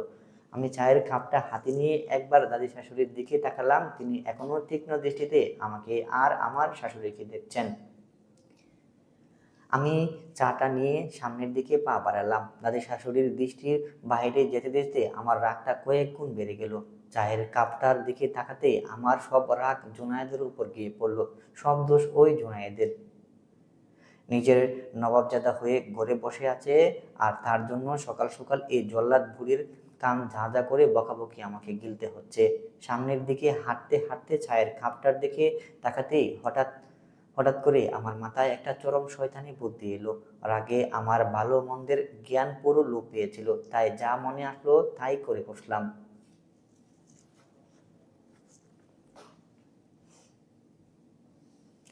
মুখে কৃত্রিম হাসি নিয়ে আমি ঘরে ঢুকলাম। জুনায়েদ যখন সোফায় বসে ফোনে কি জানি দেখছিল, আমি গিয়ে দপ করে চায়ের কাপটা ওর সামনে টেবিলে রাখলাম এবং চলে যাওয়ার জন্য যেই না ঘুরেছি, অমনি জুনায়েদের গম্ভীর কণ্ঠস্বর ভেসে এলো, নেহা। জুনায়েদকে ডাকতে দেখে আমি মনে মনে বিরক্ত হলাম। কি হলো আবার? কোনো মতে নিজের বিরক্তিটুকু আড়াল করে লোকটার দিকে ঘুরে ঘুরে দাঁড়িয়ে বললাম, কি? জুনায়েদ ফোনের স্ক্রিন থেকে চোখ সরিয়ে টেবিলের রাখা চায়ের কাপটার দিকে তাকালো। এবার ওর ভ্রু দুটো কুঁচকে গেল। ও খুব মনোযোগ দিয়ে কয়েক সেকেন্ডের কাপের দিকে তাকিয়ে রইল। তারপর চায়ের কাপটা হাতে তুলে নিয়ে আমার দিকে শান্ত দৃষ্টি রেখে আসতে লাগলো। ওর সেই ঠান্ডা চাহনি দেখে আমার বুকের ভেতরটা দপ করে উঠল। ও কি কিছু ধরে ফেলেছে? জুনায়েদ কাপটা টেবিলের উপর নামিয়ে রেখে বলল, বুদ্ধিটা ভালোই ছিল, কিন্তু তোমার উপহারটা ছায়ের উপর দিব্যি ভেসে বেড়াচ্ছে। কষ্ট করে পরের বার থেকে এটা ভালো করে ছায়ের সাথে মিশিয়ে নিয়ে এসো, যাতে এক চুমুকে পুরোটা পেটে চলে যায়। জুনায়েদের কথা শুনে আমি ছায়ের কাপের দিকে তাকালাম। দেখলাম একটু আগে আমি যে ছায়ের মধ্যে দিয়েছি সেটা সত্যি সত্যি মাছের মতো ভেসে বেড়াচ্ছে। চুরের মতো ধরা পড়ে গিয়ে আমি জাস্ট কাঠের পুতুলের মতো দাঁড়িয়ে রইলাম। আর জুনায়েদ ছায়ের খাপটা আমার মুখের সামনে ধরে বলল, এই চুমুকে সবটা শেষ করে দেখি। দাদিমার দাদি শাশুড়ির ডাক এলো ঠিক 11টার একটু আগে। আমি তখন ঘরে বসে নিজের নখের সাথে জমে থাকা ময়লা করছিলাম আর মনে মনে জুনায়েদের 14 গোষ্ঠী উদ্ধার করছিলাম। একটু আগে লোকটার অতিরিক্ত জোরাজুরি ছুটে আমার হাত থেকে সুন্দর চায়ের কাপটা পরে ভেঙে গেছে।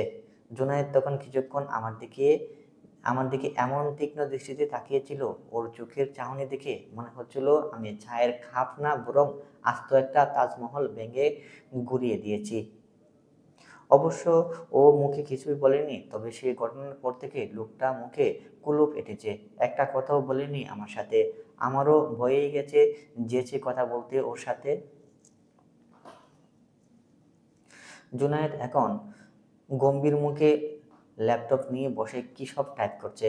আমি বারবার আর চোখে লোকটার দিকে দেখছিলাম, কিন্তু মহামানব নিজের কাজ নিয়ে এতই ব্যস্ত যে আমার এই চূড়া চাহনি তার চোখে পড়েনি। ঠিক সেই সময় নিচ থেকে ডাক এলো, নাতবউ ঘরের ভিতর নবাবজাদার সাথে ফিরিত করা শেষ হলে একটু নিচের দিকে এসো বাবু। দাদি শাশুড়ির এমন দরার কথা শুনে আমি টুট কামড়ে বসলাম। তার কথাগুলো শুনে নিজের ভিতরে আত্মসম্মানী সত্তাটা বলে উঠল, কি আশ্চর্য!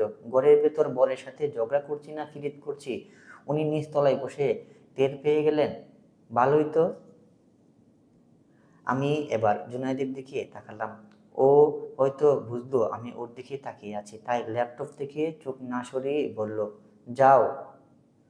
এক কথায় এত উত্তর দিয়েছে মহামানব। রাগে আমার নাকের পাটা ফুলে উঠল, কিন্তু দাদি শাশুড়ির ডাক আর উপেক্ষা করার সাধ্য আমার ছিল না, তাই নিঃশব্দে উঠে নিচে নামলাম। ড্রয়িং রুমে তখন বসার সবাই আছে।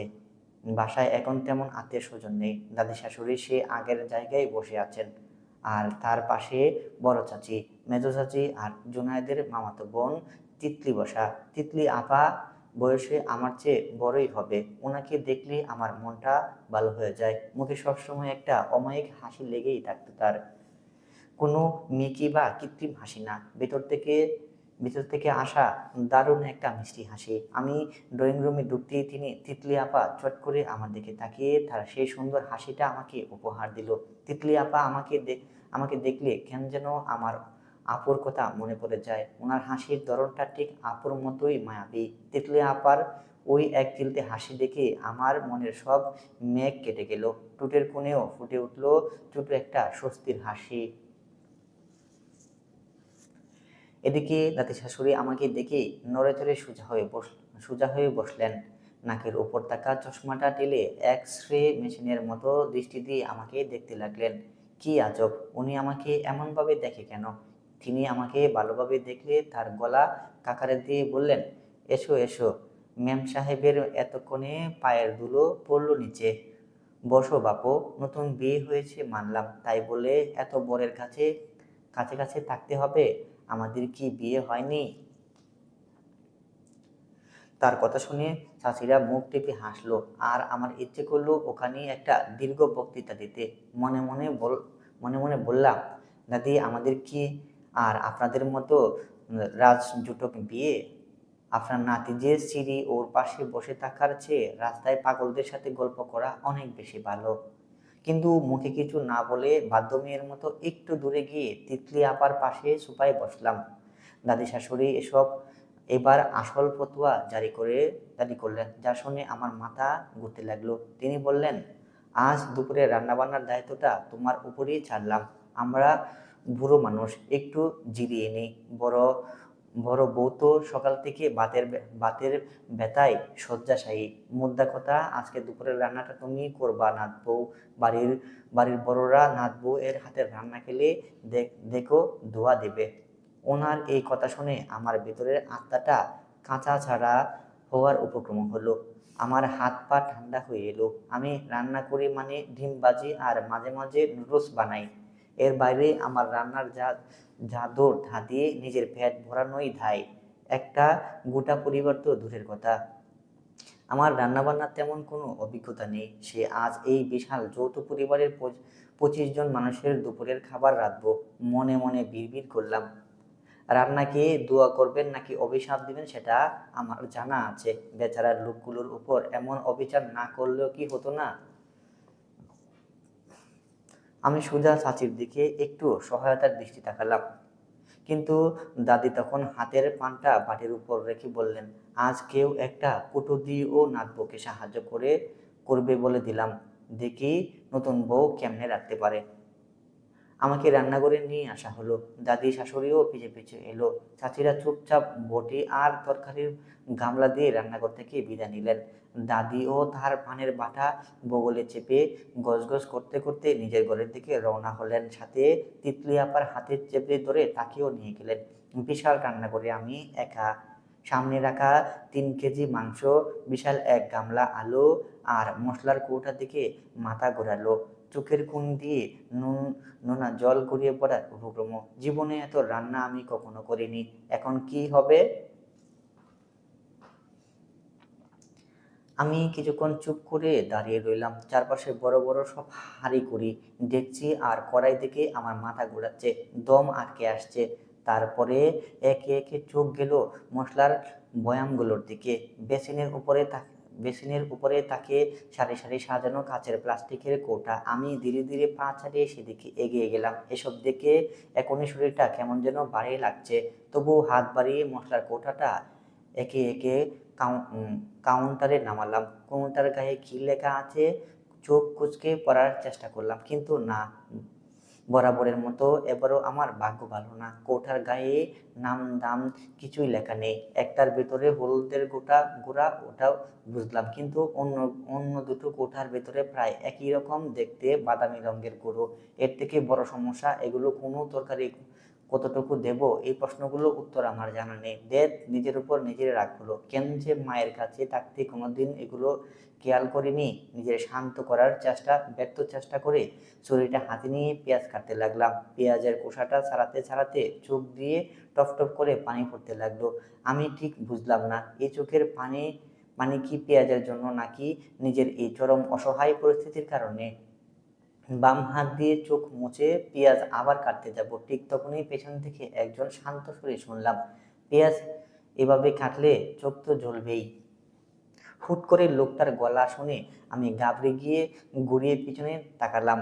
রান্নাঘরের চৌকাঠে হাত দুটো বুকের উপর বেঁধে এক পা সামান্য বাঁকিয়ে হেলান দিয়ে দাঁড়িয়ে আছে জুনায়েদ। লোকটার মুখে সে চিরাচরিত নির্বাক, মাথার চুলগুলো অগোছালো। দেখলে মনে হয় এইমাত্র ঘুম থেকে উঠে এলো, কিন্তু মশাই তো অনেক আগেই ঘুম থেকে উঠেছে। গায়ে আবার হালকা নীল রঙের পাঞ্জাবি। সে কখন পাঞ্জাবি পরলো? পাঞ্জাবি হাতা দুটো কোনোই পর্যন্ত গোটানো। ওকে দেখে আমার ভেতরের অসহায়ত্বটা এক নিমিষে অভিমানে রূপ নিল।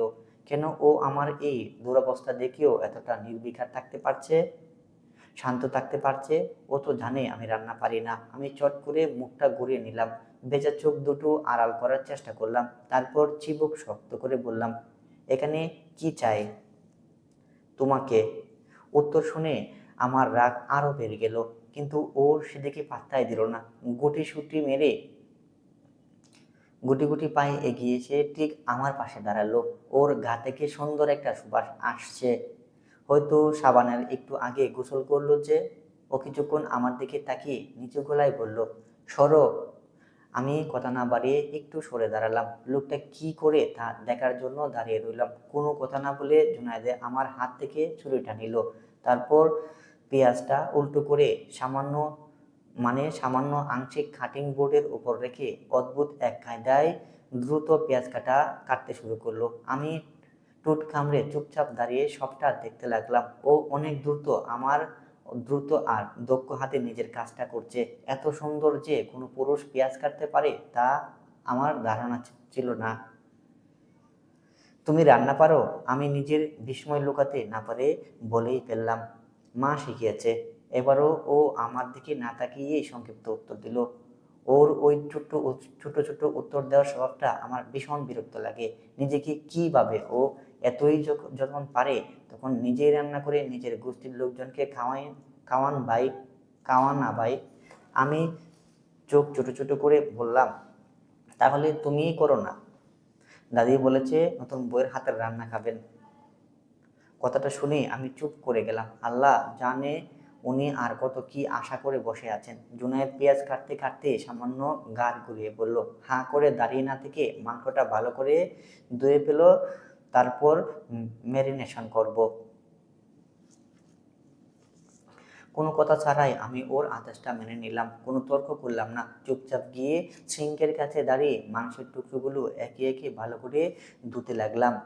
ধোয়া শেষ হতে ওর একটা কাপড় দিয়ে কড়াইয়ের হাতলটা ধরলাম। আমি মাংস ম্যারিনেট করতে চুলার জন্য পাশে গেলাম। ও চুলাটা জ্বালিয়ে কড়াইয়ের দিকে তাকালো, তারপর হুট করলো আমাকে জিজ্ঞাসা করলো, মাংসের ম্যারিনেশন কি কি দিয়েছ? আমি দুই হাতের দুই পাশে দাঁড়িয়ে একটু কাঁচামুচো হয়ে বললাম, আমি কিছুই দিইনি। আমি বুঝছি না কোনটা ধনে গুঁড়া আর কোনটা জিরের গুঁড়া, সবগুলো দেখতে একই রকম লাগছে। জুনায়েদ কাজ থামিয়ে ক্ষণিকের জন্য আমার দিকে তাকালো। ওর ওই গাঢ় চোখের চাহনি দেখলে আমার একটু অস্বস্তি হয়, বুকটা ধড়ফড় করে। ও কি আমাকে মনে মনে বোকা ভাবছে, নাকি আমার উপর বিরক্ত হচ্ছে? অবশ্য বিরক্ত হওয়ারই কথা। আমি চোখ নামিয়ে নিলাম, কিন্তু ও আমার প্রতি বিরক্ত হলো না। আমাকে স্বাভাবিক কণ্ঠে বলল, আচ্ছা একটা কাজ করো। আমি ওর মুখের দিকে তাকিয়ে উৎসুকভাবে জিজ্ঞাসা করলাম, কি? এসব বাদ দিয়ে মাছটা হলুদ লবণ দিয়ে মেখে দাও।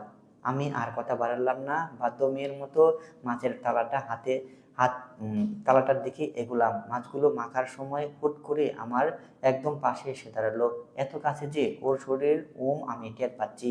ও নিচু হয়ে বলল, হলুদটা একটু কম দাও, নয়তো রান্নার সময় হলুদের গন্ধ লাগবে।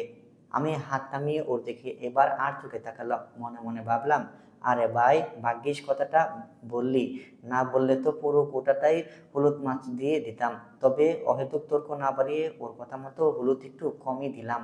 এরপর যখন মাংসের মশলা মাখানোর সময় হলো, ও আবার একটু ঝুঁকিয়ে এসে পাত্রের মধ্যে উকি দিয়ে কি যেন দেখবার চেষ্টা করলো। ওর গায়ের সেই সাবানের সুবাসটা আমার আমার নাকে আসলো। এবারও বেশ গম্ভীর গলায় বলল, আর একটু লবণ দাও। আমি হাত বাড়িয়ে লবণের বাটি থেকে লবণ তুলে মাংসের দিকে দিয়ে দিলাম।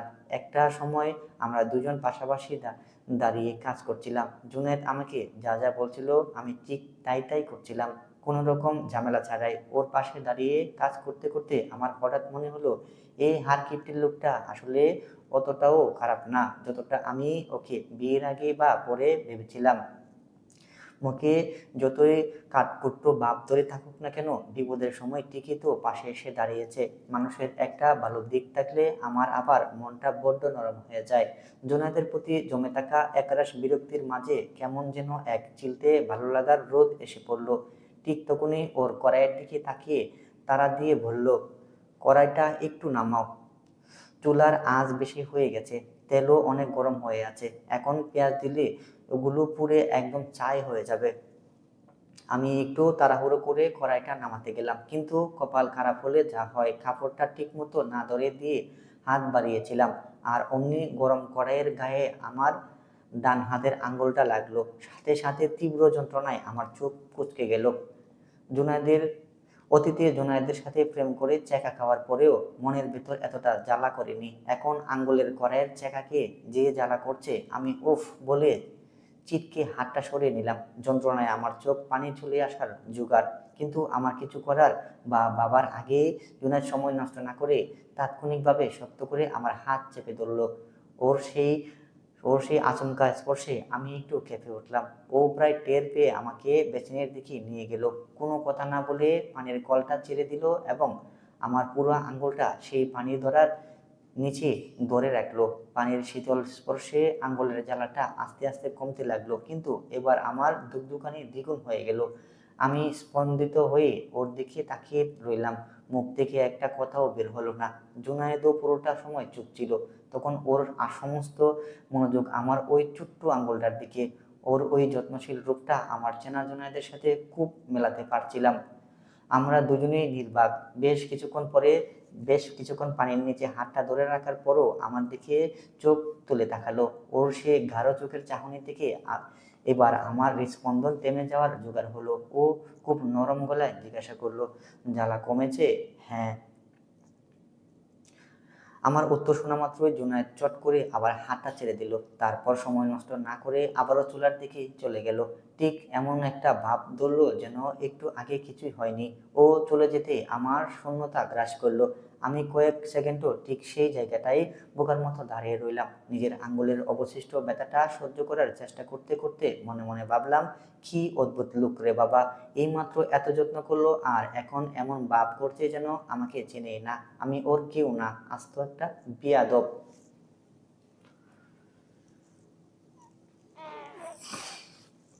আমার ভাবনার মাঝে জুনায়েদ আবার গম্ভীর গলায় ডাক দিল, নেহা, পেঁয়াজগুলো লাল হয়ে গেছে, এবার আদা রসুন বাটাটা দাও, ফ্রিজে ডান দিকে ওই নীল কোটাটাই আছে দেখো।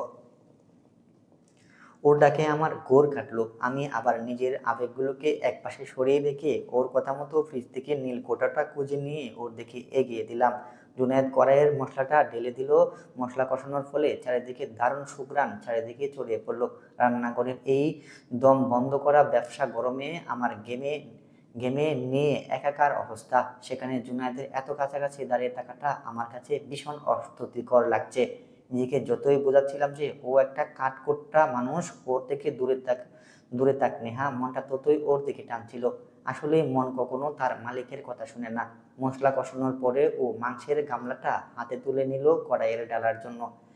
গামলাটা কড়াইয়ের উপর কড়াইয়ের উপর উপুর করে সময় আমি খেয়াল করলাম গামলার ওজনের কারণে ওর হাতের পেশিগুলো টান টান হয়ে শক্ত হয়ে ফুটে আছে।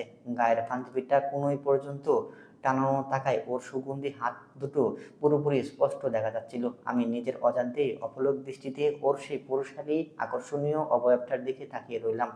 মনে মনে স্বীকার করতে বাধ্য হলাম, লোকটা রাগী আর ক্ষিপ্তে হতে পারে, কিন্তু দেখতে আসলেই ভীষণ সুপুরুষ।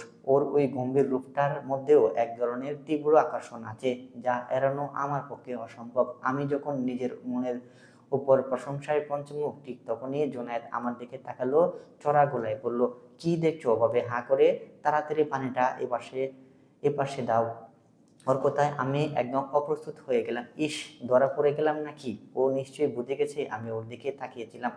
লজ্জায় আমার মুখ লাল হওয়ার উপক্রম হলো। ইস, কি লজ্জার ব্যাপার! লোকটা নির্ঘাত বুঝে গেছে আমি এতক্ষণ হাঁ করে ওর সুপুরুষ অবয়ব দেখছিলাম। নিজের ওপরই প্রচন্ড রাগ হলো। কেন যে এই ক্যাকশিয়ালটার দিকে ওভাবে তাকাতে গেলাম! আল্লাহ! আমি চরম অপ্রস্তুত হয়ে তাড়াহুড়ো করে পাশের কাউন্টার থেকে পানির বোতলটা তুলতে গেলাম। কিন্তু হড়বড় করে কাজ করতে গেলে যা হয়, বোতলের চিপিটা খোলা ছিল। হাত পুচকে অর্ধেকটা পানি মেঝেতে, আবার বাকিটা চলাৎ করে আমার শাড়িতে আর গায়ের উপর পড়ে গেল। ভেজা কাপড়টা গায়ের সাথে লেপ্টে যেতে আমি আরো বেশি অস্বস্তিতে পড়ে গেলাম। মনে মনে নিজেকে গালি দিলাম। জুনায়েদ আমার এই কাণ্ড কারখানা দেখে দীর্ঘশ্বাস ফেলল। ওর এই দীর্ঘশ্বাস আমাকে বলে দিল, তোমাকে দিয়ে কিচ্ছু হবে না। ও কোনো কথা না বলে আমার হাত থেকে আধখালি বোতলটা টেনে নিল। আমি ভাবলাম ও এবার বুঝি আমাকে আচ্ছা করে দু কথা শুনিয়ে দেবে, কিন্তু তা করলো না। উল্টো ওর পাঞ্জাবির পকেট থেকে একটা সুতির রুমাল বের করলো। তারপর কোনো রকম আগাম সতর্কবার্তা ছাড়াই ও আমার একদম মুখোমুখি এসে দাঁড়ালো। ও খুব যত্ন সহকারে আমার কপালে, আমার নাকের ডগায় জমে থাকা ঘামের ছোট ছোট ফোঁটাগুলো মুছে দিতে লাগলো। ওর শরীর থেকে আসা সেই চিরচেনা সুবাসটা আবার আমার ইন্দ্রিয়গুলোকে অবশ করে দিল। দীর্ঘ আঙ্গুলগুলো যখন আমার কপালে আর গালে লাগছিল, আমার মনে হলো আমার সারা শরীরের তীব্র বিদ্যুতের স্রোত বয়ে গেল। বুকটা এত জোরে ধড়ফড় করতে লাগলো যে আমার ভয় হচ্ছিল ও বুঝি আমার হৃৎস্পন্দনের শব্দ শুনতে পাবে। ওর ওই রূপটার সামনে আমার সব রাগ, সব অভিমান মুহূর্তেই উড়ে গেল। মনে মনে ভাবলাম, এই লোকটা এত নিষ্ঠুর কেন? এক মুহূর্তের মধ্যে রাগিয়ে দেয়, আবার অন্য মুহূর্তে এমন করে যে দুনিয়ার সব মায়া মোহব্বত ও একাই আমার জন্য তুলে রেখেছে। আমি চুপ করে দাঁড়িয়ে রইলাম, আর ও খুব নিরাসক্ত মুখে ওর রুমালটা আমার পকেটে পুরে নিল। খানিক বাদে জুনায়েদ কড়াইয়ের দিকে ঘুরে তাকিয়ে স্বাভাবিক গলায় বলল, আমি মাংস আর ডালটা করছি, তুমি ওই পাশের পটল ভাজা আর টক টক আম দিয়ে মাছের ঝোলটা বসাও। আমি ওর কথা শুনে একটু ভয় পেলাম। পটল ভাজি না হয় করতে পারবো, কিন্তু মাছটা রাঁধবো কি করে? ওর আমার মনের ভাবটা বুঝতে পেরে বলল, ভয় পাওয়ার কিছু নেই, আমি তো আছি, এই পাশে থেকে সব বলে দিচ্ছি। করতে পারবে না? আমি আলতো করে মাথা নাড়লাম। সত্যি বলতে জুনায়েদ পাশে দাঁড়িয়ে থাকাটাই আমার মনের ভিতর অনেক সাহস এনেছে। যে রান্নাঘরে দাঁড়িয়ে আমি ভয়ে একটু আগে কাঁদো কাঁদো হয়ে গেছিলাম, ভয় লাগছিল, এখন সেটাকে কেমন আপন আপন মনে হতে লাগলো। ও নিজের কাজ করতে করতে আমাকে ইনস্ট্রাকশন দিতে লাগলো, কখন মাছ ছাড়তে হবে, কখন আমের ফালিগুলো দিতে হবে, কখন পেঁয়াজ দিতে হবে, পটল তুলতে হবে। আমি ওর প্রতিটি কথা বেদ বাক্যের মতো মনে মাছের টাটকা আর পটল ভাজি করলাম। আমাদের দুজনের যুগলবন্দিতে রান্নাঘরের ব্যবসা গরমটাও এখন বসন্তের রূপ নিল। রান্না শেষের দিকে আসতে জুনায়েদ চুলার আঁচটা আস্তে দিল, তারপর নিজের পাঞ্জাবিটা হাত দুটো আবার কবজি পর্যন্ত নামিয়ে বোতাম আটকাতে আটকাতে চুলের মতো চারপাশটা দেখে নিল। ও আমার দিকে তাকিয়ে বলল, আমি এবার আসছি, খবরদার দাদি আর বাড়ির কাউকে বলো না যে আমি তোমাকে রান্নার কাজে সাহায্য করেছি। কথাটা শেষ করে ও আর এক মুহূর্ত ও দাঁড়ালো না। সদর দরজা দিয়ে না গিয়ে একেবারে চুলের মতো পা টিপে টিপে রান্নাঘরের পেছনের পকেট পকেট দরজা দিয়ে বাগানের দিকে বেরিয়ে গেল। বিকাল থেকে আমি ড্রয়িং রুমে পুতুলের মতো বসে আছি। বিয়ের পর থেকে জুনায়েদের পাড়া প্রতিবেশীর আনাগোনা আমি শেষ। একের পর এক এসেই চলেছে, আর আসার পর থেকে এদের ফিসফিসানি শুরু। অবশ্য এদের এই ফিসফিসানির মূল উপজীব্য যে আমি। এরা কিছুক্ষণ বসে আমার 14 গোষ্ঠীর খোঁজখবর নিয়ে চলে যাচ্ছে। গ্রামীণ আর মফস্বলীয় সমাজের ওই বৈশিষ্ট্য আমার একদম ভালো লাগে না। আগে শুনতাম কারো ঘরে আগুন লাগলে সেই আগুনে নিজেদের কৌতূহলের আলো ফুরিয়ে নেওয়ার জন্য মানুষের অভাব হয় না। আজ তা নিজের চোখে দেখেও নিলাম। তারা আসছে, বসছে এবং শকুনের মতো তীক্ষ্ণ দৃষ্টিতে আমাকে দেখছে। এক একজন এসে সুপাই শরীরটা এলিয়ে দিয়ে শুরু করছেন এদের কৌতূহলী মেশানো একের পর এক প্রশ্ন। তা বৌমা, শুনলাম তোমার আপা নাকি বিয়ের আসর থেকে উধাও হয়ে গেছে, আর তাই তুমি নাকি এক কাপড়ে তার জায়গায় বসে জুনায়েদকে বিয়ে করলে। মনে কোনো দ্বিধাবোধ হলো না তোমার দুলাভাইকে বিয়ে করতে? যখন শুনলি তখন আবার জিজ্ঞাসা করার কি দরকার? আপা উধাও হয়নি, ওকে উধাও করতে আমি সাহায্য করেছি। আর এক কাপড়ে বিয়ে করেছি কে বলল? এরা তো মিথ্যা বলে কেন? আমি বেনারসি পরেই বিয়ে করেছি। আর দুলাভাই যদি এক্স থাকে তাহলে বিয়ে করতে আবার কিসের দ্বিধাবোধ? কথাগুলো জুড়ে জুড়ে না বলতে পারলেও মনে মনে ঠিকই বললাম। অন্য একজন পাশ থেকে গুল কেটে কেটে বলল, আমাদের জুনায়েদ ছেলেটার কপালটাই মন্দ। বউটাকে পছন্দ করে শেষমেশ ছোটটাকে বিয়ে করতে হলো। মনের অমতে বিয়ে করলে কি সে বিয়ে বেশি দিন টেকে? জুনায়েদের কপাল যে মন্দ সেটা আমার আগে থেকেই জানা আছে আন্টি। আপনাকে আর কষ্ট করে বলতে হবে না। ছোটটা কপালে ছিল তাই এটাই এসেছে। আর বেশি দিন না টেকলে বা আপনাদের কি? জুনায়েদকে কি আপনি বিয়ে করবেন, নাকি আমার মেয়ের সাথে ওর বিয়ে দিবেন, নাকি আপনার মেয়ের সাথে ওর বিয়ে দিবেন? মহিলাটার চোখের দিকে তাকিয়ে কথাগুলো বললাম। মহিলাটা আমার দিকে তাকিয়ে রইল। মনের কথাগুলো ধরে ফেললো নাকি? ধরে ফেললে তো ভালোই। তারা কিছুক্ষণ বসে চা মিষ্টির সদ্ব্যবহার করছে আর আমার 14 গোষ্ঠীর নারী বুড়ির খোঁজখবর নিয়ে তবেই উঠছে। হয়তো কানচুতো পেলে সেটা বাইরে গিয়ে এক কান দু কান করে করে পুরো পাড়ায় এক মুখরোচক গুজব রটিয়ে দেবেন। জুনায়েদের পাড়া প্রতিবেশীর এই অন্তহীন কৌতূহলের স্রোতের বাঁচে আমি নিজেকে খুবই একাকিত্ব আবিষ্কার করলাম। চোখ তুলে সামনে তাকাতেই আমার চারপাশে বসে থাকা মহিলাগুলোকে হাঙ্গর রূপে দেখতে পেলাম। পা থেকে গলা পর্যন্ত মানুষের মতো হলেও মাথাগুলো সব হাঙরের মতো। সবাই কেমন যেন দাঁতগুলো বের করে আমার দিকে তাকিয়ে আছে। হয়তো এখনই কোনো কুত পেলে আমাকে চিবিয়ে খাবে। শুকনো ডুব গেলে সামনে তাকাতে দেখলাম জুনায়েদ তার এক কাজিনের সাথে বাড়িতে প্রবেশ করছে। লোকটাকে দেখে মাত্র আমার মেজাজটা চটে গেল। দুপুরের কথাগুলো মনে পড়ে গেল। দুপুরের লোকটার উপর বিশ্বাস করে বিশাল বড় একটা ধোঁকা খেয়েছিলাম। ভেবেছিলাম লোকটা হয়তো এখনো আমাকে ভালোবাসে, তাই এত সাহায্য করলো। কিন্তু কি হলো? দুপুরের সকাল যখন খেতে বসলো তখন আমার মাথায় আকাশ ভেঙে পড়লো। যে খাবারটা জাল হওয়ার কথা সেটা মিষ্টি হওয়ার কথা ছিল, ওটা হয়ে গেলো লবণে পোড়া। আমার আর বুঝতে বাকি রইল না এই কাজগুলো কে করেছে। আর চোখে তাকিয়ে দেখলাম জুনায়েদ নামের ইবলিশটা মিটমিট করে হাসছে। আমার এই কাজে বাড়ির অন্য সদস্যরা কোনো কথা না বললেও দাদিমা আমাকে ভালোই কথা শুনিয়ে দিলেন। আমরা 14 গোষ্ঠীর পিন্ডি ছুটকে ছাড়লেন।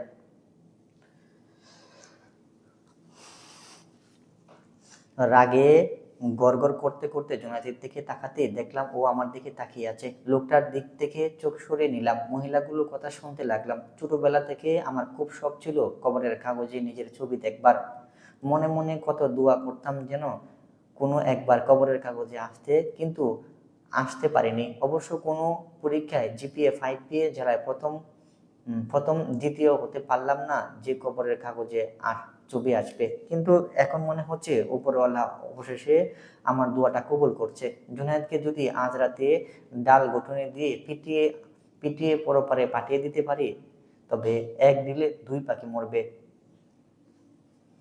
এক, ওর শয়তানিটার ইহলীলা সাঙ্গ হবে। দুই, পরদিন সকালে পত্রিকায় প্রথম পাতায় বড় বড় অক্ষরে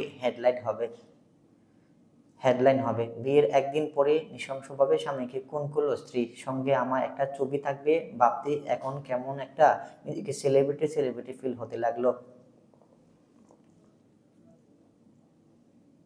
আমি মনে মনে কাল্পনিক ইন্টারভিউও ঠিক করে নিলাম। রিপোর্টাররা যদি জিজ্ঞাসা করে এই কাজটা কেন করলেন, তখন উত্তর দিতাম, তখন আমার আবেগ কাজ করছে, বিবেক কাজ করেনি।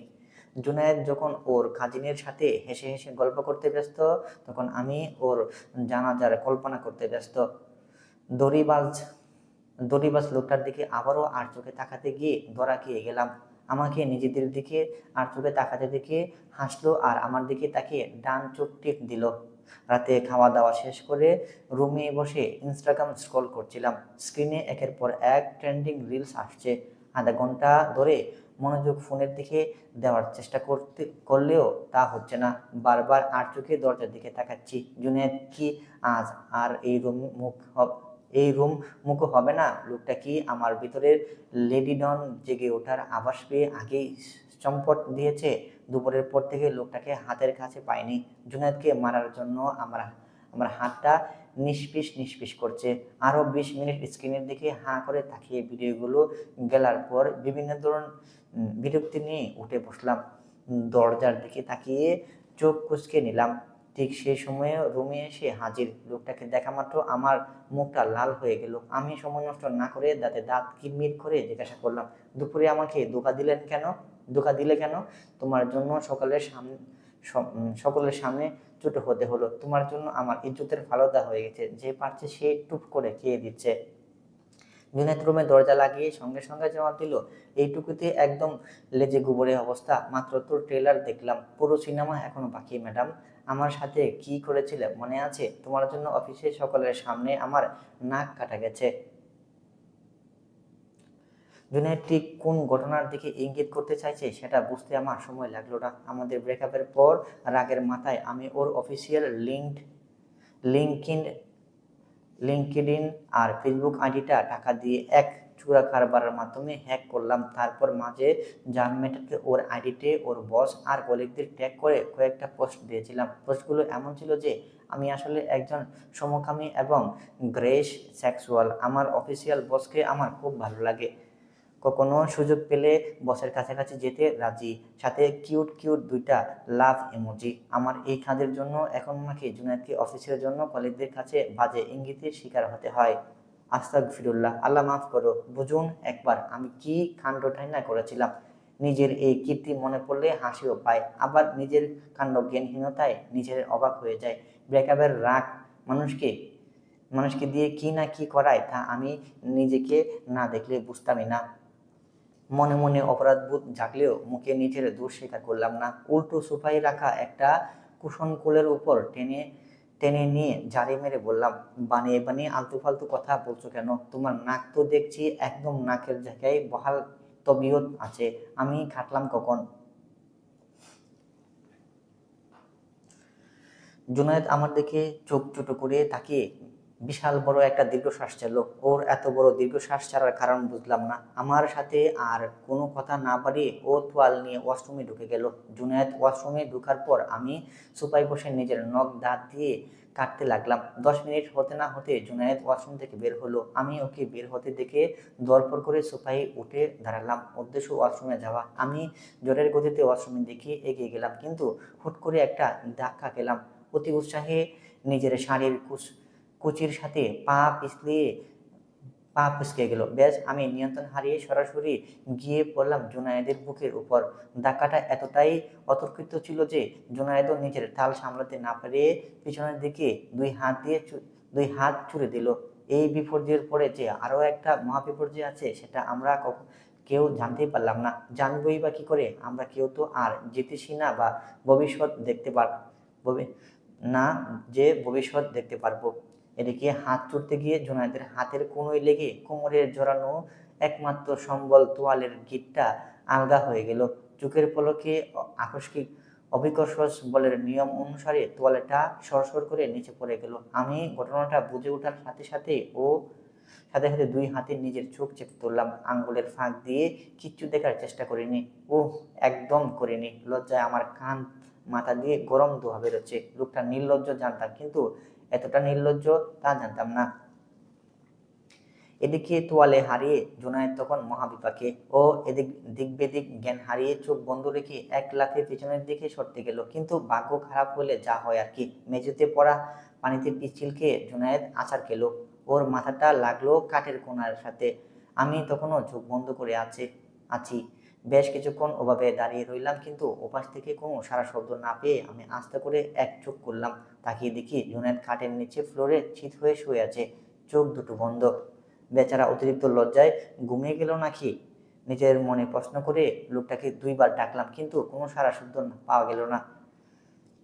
গায়ে হাত দিয়ে ডাকলেও জুনায়েদ উত্তর দিল না। ভালো করে লক্ষ্য করে দেখলাম ও জ্ঞান হারিয়ে বেহুঁশ হয়ে পড়ে আছে। আমি কিছুক্ষণ বোকার মতো ওর দিকে তাকিয়ে রইলাম।